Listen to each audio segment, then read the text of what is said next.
आप देख रहे हैं इंडिया न्यूज़ 13। चलिए देखते हैं उत्तर प्रदेश की 25 फटाफट बड़ी खबरों को।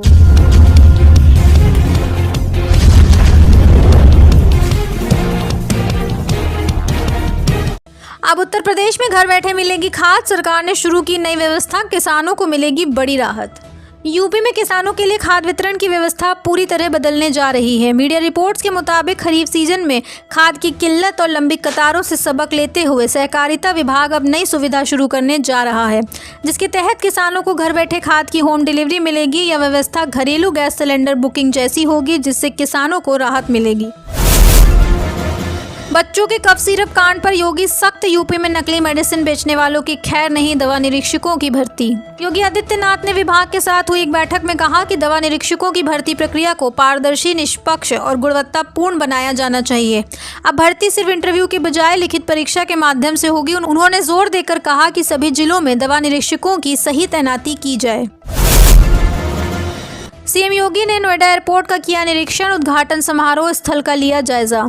मुख्यमंत्री योगी आदित्यनाथ ने अधिकारियों को निर्देश दिए कि निर्माण कार्य उच्च मानकों के अनुरूप समयबद्ध और गुणवत्ता सुनिश्चित करते हुए पूर्ण किए जाएं और उद्घाटन समारोह की तैयारियों में किसी भी प्रकार की शिथिलता न बरती जाए। उन्होंने कहा कि यात्रियों के लिए सुगम और सुरक्षित अनुभव सुनिश्चित किए जाएं। यूपी के इस जिले में धान खरीद के लिए बनाए गए 94 सेंटर, 1.75 लाख मीट्रिक टन का रखा गया लक्ष्य। उत्तर प्रदेश के एक जिले में धान की खरीद के लिए 94 केंद्र स्थापित किए गए। इन केंद्रों का लक्ष्य 1.75 लाख मीट्रिक टन धान खरीदना है, जिससे किसानों को उनकी फसल का उचित मूल्य मिल सके। यह कदम किसानों को सुविधा प्रदान करने के उद्देश्य से उठाया गया है। यूपी के इस जिले में 1 नवंबर से बदलेगी बिजली विभाग की ये व्यवस्था, उपभोक्ताओं को मिलेगा फायदा।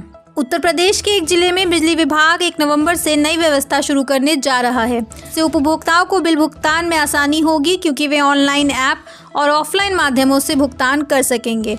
इस बदलाव से उपभोक्ताओं को लंबी लाइनों से मुक्ति मिलेगी और समय पर भुगतान करने से विलंब शुल्क से बचाव होगा। विभाग का लक्ष्य उपभोक्ताओं को बेहतर सेवाएं देना है। यूपी में 69,000 शिक्षक भर्ती मामले में अभ्यर्थियों का गुस्सा फूटा। अचानक पहुंचे मंत्री आवास। लखनऊ में 69,000 शिक्षक भर्ती मामले को लेकर अभ्यर्थियों ने बेसिक शिक्षा मंत्री संदीप सिंह के आवास पर अचानक पहुंचकर प्रदर्शन किया। अभ्यर्थियों का कहना है कि इस मामले की सुनवाई पिछले 1 साल से सुप्रीम कोर्ट में अटकी हुई है, क्योंकि सरकार की ओर से कोई वकील कोर्ट में पेश ही नहीं हो रहा। उनकी शिकायत है कि सरकार सुनवाई टाल रही है और उनकी परेशानी की तरफ कोई ध्यान नहीं दे रही।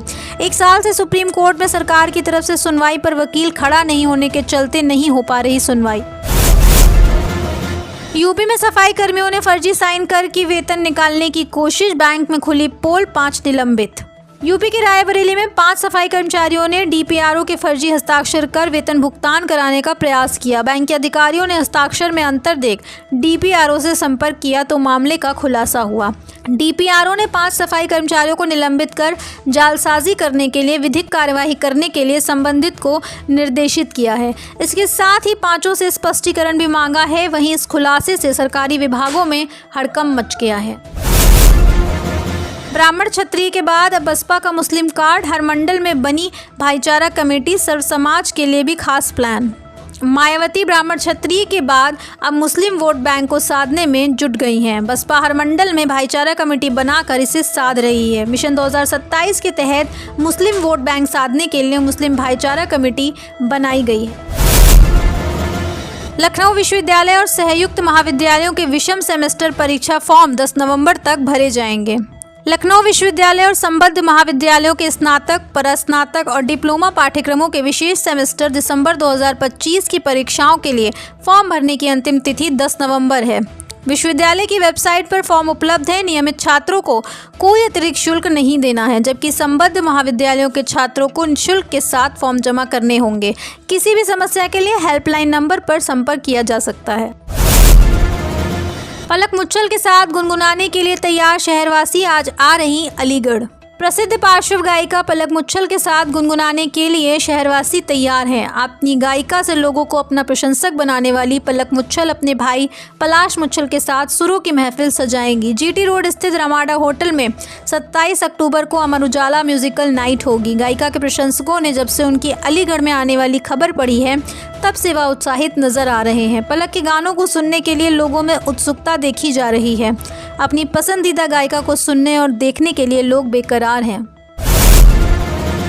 खाद्य प्रसंस्करण के क्षेत्र में तेजी से आगे बढ़ रहा यूपी, 2 सालों में इतने युवाओं को मिला रोजगार। उत्तर प्रदेश खाद्य प्रसंस्करण के क्षेत्र में तेजी से आगे बढ़ रहा है। सरकार ने खाद्य प्रसंस्करण उद्योग नीति 2023 लागू की है, जिसके तहत कई परियोजनाओं को स्वीकृति दी गई है। प्रदेश में 65,000 से अधिक खाद्य प्रसंस्करण इकाइयां चल रही हैं, जिनसे लाखों युवाओं को रोजगार मिला है। सरकार का लक्ष्य हर जिले में नई इकाइयां स्थापित करना है, जिससे राज्य की कृषि उत्पादकता वैश्विक बाजार से जुड़ सके। यूपी में वंचित लोगों के घरों तक बिजली पहुंचाने के लिए शुरू हुआ सर्वे, लगेंगे 11,000 वोल्टेज वाले ट्रांसफार्मर। उत्तर प्रदेश में वंचित परिवारों तक बिजली पहुंचाने के लिए एक सर्वेक्षण शुरू किया गया है। इसका लक्ष्य हर घर को रोशन करना है। 11,000 वोल्टेज के ट्रांसफार्मर लगाए जाएंगे ताकि बिजली की आपूर्ति निर्बाध रहे। सरकार का उद्देश्य है कि कोई भी परिवार बिजली से वंचित ना रहे और गरीब परिवारों को मुफ्त कनेक्शन मिले। रामायण वाटिका में जल्द लगेगी 51 फुट ऊंची भगवान राम की प्रतिमा, सीएम योगी करेंगे अनावरण। बरेली के रामगंगा नगर के सेक्टर 2 में 33,000 वर्ग मीटर में फैली रामायण वाटिका में वनवासी राम की प्रतिमा लगाने का काम अंतिम दौर में है। बीडीए के मुताबिक 7 दिनों में यह प्रतिमा तैयार हो जाएगी। बीडीए ने प्रतिमा का अनावरण मुख्यमंत्री योगी आदित्यनाथ से कराने की तैयारी की है।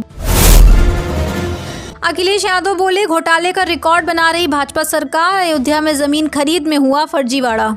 सपा अध्यक्ष और पूर्व मुख्यमंत्री अखिलेश यादव ने कहा कि भाजपा सरकार भ्रष्टाचार, लूट और घोटाले का रिकॉर्ड बना रही है। इस सरकार में हर विभाग और हर कार्य में भ्रष्टाचार है। भाजपा के लोगों ने भ्रष्टाचार और लूट करने में पवित्र नगरी अयोध्या और वाराणसी को भी नहीं छोड़ा। इस सरकार में हर दिन भ्रष्टाचार के नए नए मामले सामने आ रहे हैं। प्रदेश में मौसम लेगा यू टर्न, तापमान में आएगी गिरावट, साइक्लोन की वजह से हो सकती है बारिश। मौसम में न्यूनतम तापमान में गिरावट के बाद मंगलवार से अधिकतम तापमान में भी गिरावट शुरू हो सकती है। मौसम विभाग के अनुसार फिलहाल रविवार को भी मौसम शुष्क रहा और आसमान साफ रहा था, तो वहीं 2 दिन बाद बंगाल की खाड़ी में बन रहे साइक्लोन की वजह से छिटपुट बारिश की संभावना है। लेकिन इसका प्रभाव उत्तर प्रदेश में किन जगहों पर यह कितना पड़ेगा, ये कहना अभी मुश्किल है। कानपुर को जाम से मिलेगी राहत, हरियाली और रोशनी से निखरेगा शहर, जाने क्या होंगे बदलाव। दीपावली के बाद कानपुर वासियों के लिए खुशखबरी आई है। मुख्यमंत्री योगी आदित्यनाथ ने सांसद रमेश अवस्थी के प्रस्ताव पर शहर की 6 प्रमुख सड़कों के चौड़ीकरण और सुंदरीकरण को मंजूरी दे दी है। 80 करोड़ रुपए की लागत वाले इस प्रोजेक्ट से ट्रैफिक जाम की समस्या कम होगी, हरियाली बढ़ेगी और शहर की सुंदरता में नया निखार आएगा। बरेली मंडल में 19 सड़कों का निर्माण अब तक नहीं हो सका शुरू, 1 लाख किसान फिर झेलेंगे दिक्कत। बरेली मंडल में इस वित्त वर्ष में 15.73 करोड़ रुपए की लागत से 19 सड़कों का पुनर्निर्माण प्रस्तावित है, लेकिन अब तक किसी का भी निर्माण शुरू नहीं हो सका है। इससे 1 लाख किसानों को फिर से दिक्कत झेलनी पड़ेगी। यूपी स्वास्थ्य विभाग में होगी 2000 विशेषज्ञ चिकित्सकों की भर्ती, स्वास्थ्य महानिदेशालय ने शासन को भेजा अधियाचन। उत्तर प्रदेश स्वास्थ्य विभाग 2000 से अधिक विशेषज्ञ डॉक्टरों की भर्ती करने जा रहा है। स्वास्थ्य महानिदेशालय ने शासन को प्रस्ताव भेजा है, जिसमें स्त्री रोग विशेषज्ञ, सर्जन और अन्य विशेषज्ञ शामिल हैं। प्रांतीय चिकित्सा सेवा संवर्ग में लगभग 8000 पद खाली हैं, जिन्हें भरने का प्रयास किया जा रहा है। सरकार संविदा और पुनर्योजन के माध्यम से भी डॉक्टरों की भर्ती कर रही है। आगरा एक्सप्रेसवे में चलती डबल डेकर बस में लगी आग, धू-धू कर जली, 39 यात्री सवार थे। आगरा एक्सप्रेसवे पर दिल्ली से आ रही एक डबल डेकर बस में रेवरी टोल प्लाजा के पास आग लग गई। बस के पिछले पहिए में आग लगने से पूरी बस जल गई। हालांकि बस में सवार सभी 39 यात्री सुरक्षित रहे। सूचना मिलने पर फायर ब्रिगेड ने मौके पर पहुंचकर आग बुझाई। पुलिस घटना की जाँच कर रही है।